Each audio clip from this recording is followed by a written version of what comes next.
forecast.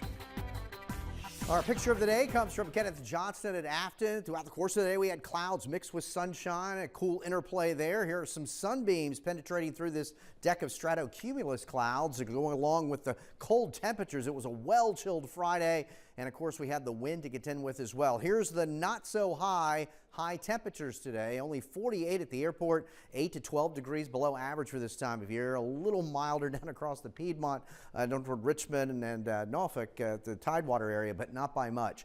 36 is our current number. A little bit of wind sends those wind chill values in the low 30s. Of course, the wind still persists, the air mass very dry.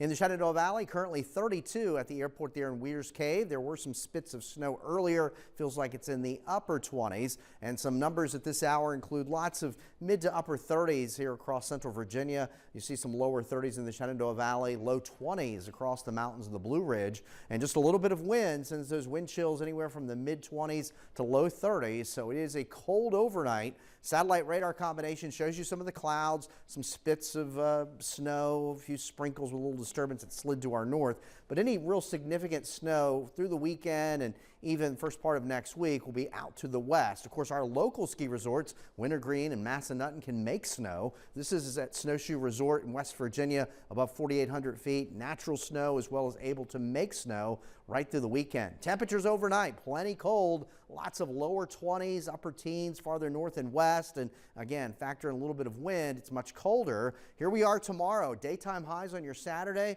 only in the low 40s across central Virginia, likely holding in the upper 30s across the Shenandoah Valley. Now, not that it's going to be overly windy, but just a little bit of wind creates that chill in the air. So again, wind speeds tomorrow, 15, 20 plus miles an hour, making it feel colder. Speaking of colder, Blacksburg can always be cold, but late November with this cold air mass, 8 p.m. kickoff tomorrow night at Lane Stadium, 29 degrees, wind chill around 20. Here we are, fourth quarter action. The temperature didn't fall off all that much, but the wind chills will be in the teens. So the weekend features for central Virginia, temperatures in the low 40s for Saturday, upper 30s for the valley, low and mid 40s on Sunday, but we'll have more cloud cover. And of course, the overnights will be plenty frigid, if you will.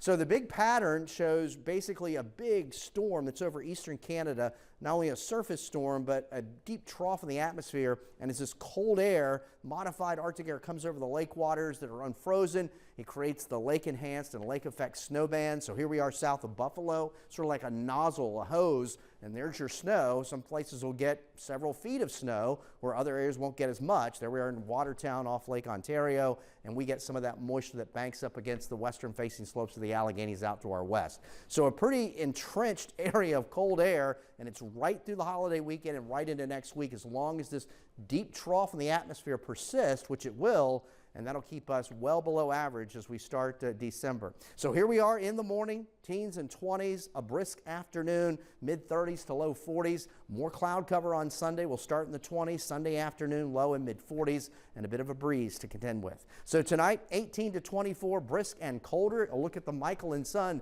7-day forecast. Again, it is winter all over, and we've got those below average temperatures. The morning lows will be frigid here. As we look into next week, a little opportunity maybe for a few snow showers on Wednesday, but overall largely dry during the stretch as well. Dig deeper into the wardrobe if you haven't, because you'll definitely need the winter gear for the extended period. Yes, I already have my stuff out and ready to go. Good to hear.